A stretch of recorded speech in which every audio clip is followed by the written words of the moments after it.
할렐루야, 반갑습니다. 2021년 4월 12일 월요일입니다. 오늘도 그리고 이 한 주간도 주님의 평강이 여러분과 함께 하시길 주의 이름으로 축원드립니다. 함께할 찬송은 458장. 너희 마음에 슬픔이 가득할 때 주가 위로해 주시리라. 아침 해같이 빛나는 마음으로 너 십자가 지고 가라. 참 기쁜 마음으로 십자가 지고 가라. 내가 기쁘게 십자가 지고 가면 슬픈 마음이 위로받네. 2절.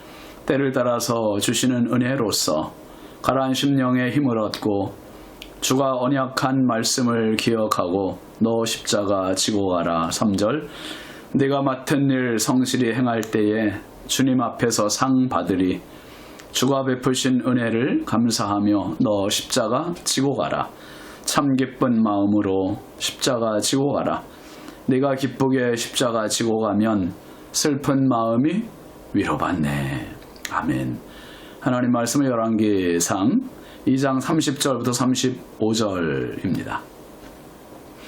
분하야가 여호와의 장막에 이르러 그에게 이르되 왕께서 나오라 하시느니라. 그가 대답하되 아니라 내가 여기서 죽겠노라. 분하야가 돌아가서 왕께 아뢰어 이르되 요압이 이리이리 내게 대답하더이다. 왕이 이르되 그의 말과 같이 하여 그를 죽여 묻으라.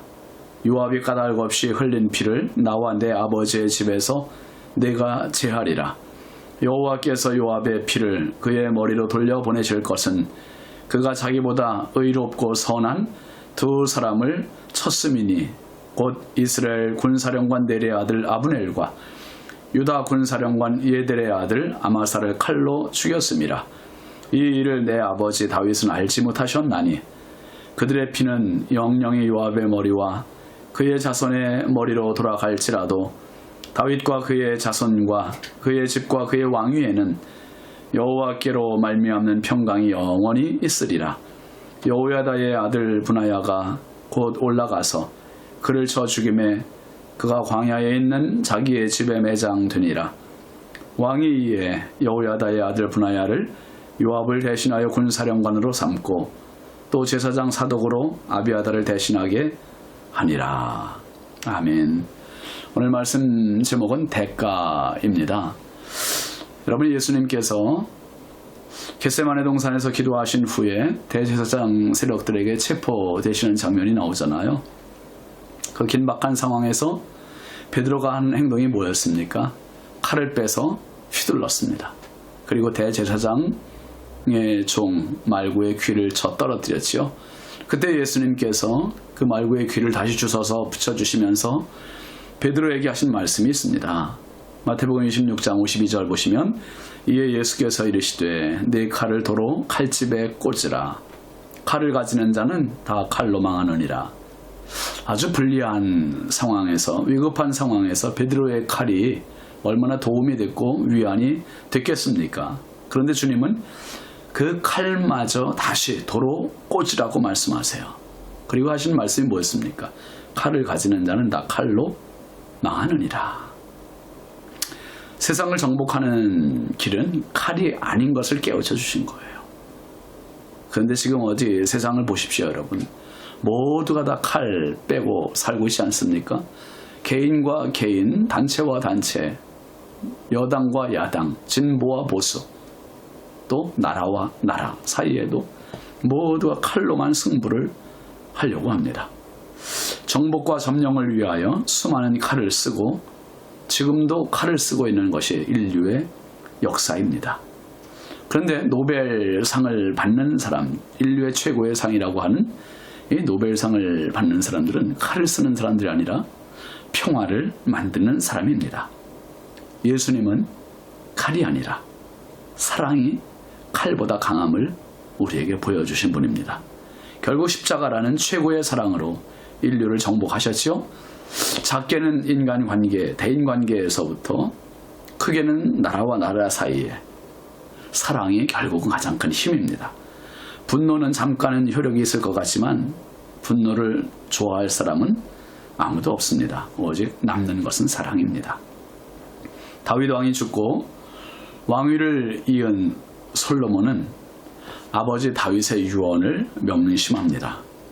여러분, 다윗은 우리가 앞에서 봤습니다만 세 사람, 즉 요압, 바르실레, 시므이에 대한 예언을 하지 않았습니까? 그 중에 다윗의 심기를 가장 불편하게 했던 사람이 요압입니다. 요압의 행실에 대해서 다윗이 지적을 했죠. 열왕기상 2장 5절 6절 보면 스루야의 아들 요압이 내게 행한 일 곧 이스라엘 군대의 두 사령관 네르의 아들 아브넬과 예델의 아들 아마사에게 행한 일을 내가 알거니와 그가 그들을 죽여 태평시대의 전쟁의 피를 흘리고 전쟁의 피를 자기의 허리에 띤 띠와 발에 신은 신에 묻혔으니 내 지혜대로 행하여 그의 백발이 평안히 스올에 내려가지 못하게 하라. 전시에 행한 일과 태평시에 행한 일은 같은 행실이라도 같게 평가를 받을 수 없습니다. 다르죠. 전시에는 항상 칼을 뽑고 있는 시기입니다. 칼이 항상 난무하는 시기이기 때문에 칼을 휘두르는 것이 당연시 될 수 있는 상황이지만 태평시에는요, 칼을 휘두르는 것은 특별한 사건이나 때와 이유 그리고 의도가 있어야 가능한 것입니다. 근데 요압이 아브넬을 죽인 것이나 또 아마사를 죽인 것이나 이것은 전시에 한 것이 아니라 태평시에 한 것입니다. 그래서 다윗은 그렇게 못을 박았고 그의 노년을 평안히 죽지 않게 하라, 그렇게 솔로몬에게 당부했습니다. 다윗은 요압의 본심 그리고 야욕, 후한무치를 정확하게 꿰뚫고 있었던 것입니다. 솔로몬은 이제 아비아다를 고향으로 추방하고 난 뒤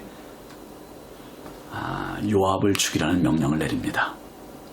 분하야를 시켜서 명령을 내리자 30절 봅니다. 분하야가 여호와의 장막에 이르러 그에게 이르되 왕께서 나오라 하시느니라. 그가 대답하되 아니라 내가 여기서 죽겠노라.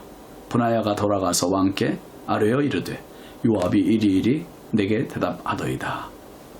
요압은 아비아달 제사장이 고향으로 추방된 소문을 듣고 그 다음 차례가 자기인 것을 알았어요. 이걸 직감하고 도망을 갔습니다. 어디로요? 하나님의 법궤가 있는 장막으로 갔습니다. 그리고 그 장막 앞에 있는 번제단의 뿔, 네 뿔을 붙잡았어요. 목숨을 부지하기 위한 몸부림입니다. 그런데 분하야가 나오라고 하니까 나오지 않아요. 내가 차라리 여기서 죽겠다고 거부를 합니다. 그 분하야가 왕에게 가서 요압의 대답을 전했습니다. 그러자 솔로몬 왕이 다시 명령을 내리죠. 31절 봅니다. 왕이 이르되 그의 말과 같이 하여 그를 죽여 묻으라. 요압이 까닭 없이 흘린 피를 나와 내 아버지의 집에서 네가 제하리라. 왕의 명령은 요압을 제단에서 끌어내라고 하지 않고 그의 말대로 거기서 죽여 묻으라. 여러분, 지금 요압은 어디를 가도 자기를 도피시켜줄 만한 도피처가 없는 거예요. 이제 솔로몬 왕은 요압을 죽임으로 요압이 까닭 없이 흘린 피를 나와 내 아버지의 집에서 네가 제하라, 그렇게 명령을 내렸습니다. 다윗에게 누명이 덮어질 뻔했던 두 사건, 아브넬의 죽음, 아마사의 죽음, 이 두 죽음 때문에 다윗이 마음고생이 이만저만이 아니었지 않습니까? 참 오해의 소지가 많았기 때문에 다윗이 이제 나중에 다 요압의 행위임이 밝혀졌지만 거기까지 가기에 마음고생이 너무 컸던 겁니다. 이제 솔로몬은 아버지 다윗의 개인뿐 아니라 가문의 누명도 벗어서 명예를 되찾겠다는 의지입니다. 32절 보세요. 여호와께서 요압의 피를 그의 머리로 돌려 보내실 것은 그가 자기보다 의롭고 선한 두 사람을 쳤음이니 곧 이스라엘 군사령관 네르의 아들 아브넬과 유다 군사령관 예델의 아들 아마사를 칼로 죽였음이라. 이 일을 내 아버지 다윗은 알지 못하셨나니. 솔로몬 왕은 요압의 죽음을 하나님께서 죽이시는 것으로 규정하고 있습니다. 여호와께서 요압의 피를 그의 머리에 돌려보내셨다, 그렇게 말하고 있죠. 즉 심판인 겁니다. 대가 지불입니다. 그러면서 요압이 죽어야 할 결정적인 이유 두 가지, 아브넬과 아마사를 칼로 죽인 일 때문이다, 그렇게 말하고 있습니다. 그러면서 아브넬과 아마사는 요압보다 의로운 자라고 솔로몬 왕은 평가를 하고 있습니다. 그리고 33절 가서 보시죠. 그들의 피는 영영이 요압의 머리와 그의 자손의 머리로 돌아갈지라도 다윗과 그의 자손과 그의 집과 그의 왕위에는 여호와께로 말미암는 평강이 영원히 있으리라. 악인과 선인, 가문, 그리고 악인의 집과 선인의 집, 의인의 집에 대한 분명한 기준입니다. 그리고 기원입니다. 다윗과 그의 자손과 그의 집과 그의 왕위에는 여호와께로 말미암는 평강이 영원히 있으리라. 솔로몬은요, 개인의 욕심, 야욕 이것이 아니라 공평과 정의로 심판하시고 평가하시는 하나님께 지금의 이 상황을 모두 보고하고 있는 겁니다. 그러면서 무력을 통한 안정이 아니라 하나님으로 말미암는 그러한 평강을 기원하고 있습니다. 위로부터 내리는 평강은요, 개인이나 가정이나 사회나 나라나 똑같습니다. 그것은 참 평강입니다.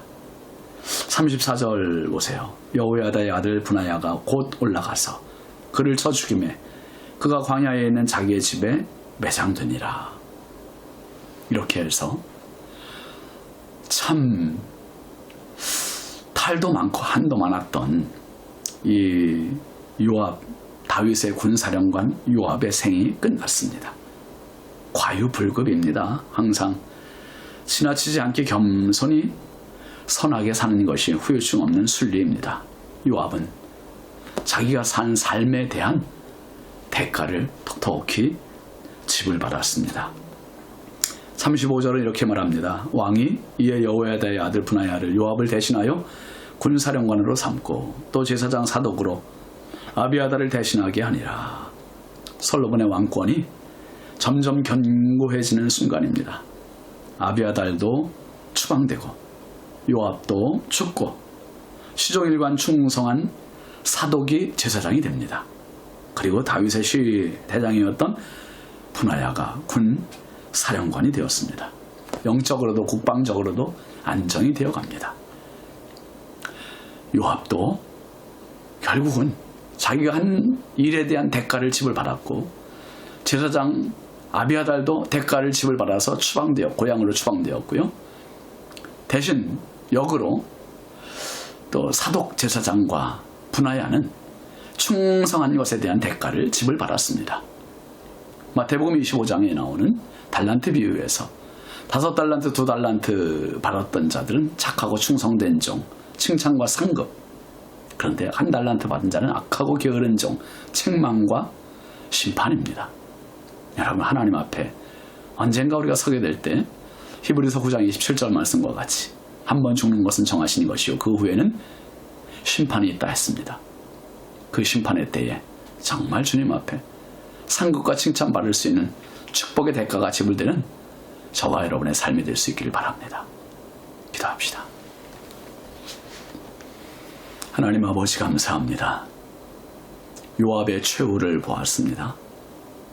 권력이 있을 때는, 잘 나갈 때는 왕의 명령도 소용없었고 자기 마음대로 모든 것을 행하고 특별히 아브넬을 죽인 일, 아마사를 죽인 일 때문에 결국 그것이 자기의 발목을 잡고 자기의 최후를 처형되게 되는 심판의 일이 되었습니다. 하나님, 교만하지 말게 하시고 늘 겸손하게 하시고 지혜롭게 하시고 하나님, 우리의 행한 대로 심은 대로 거두게 하시는 하나님, 주님 앞에 설 때 착하고 충성된 종, 칭찬과 상급받는 우리 모든 믿음의 가족들 되게 하옵소서. 예수님의 이름으로 축복하며 기도합니다. 아멘. 이 한 주간도 믿음으로 승리하시기 바랍니다. 감사합니다.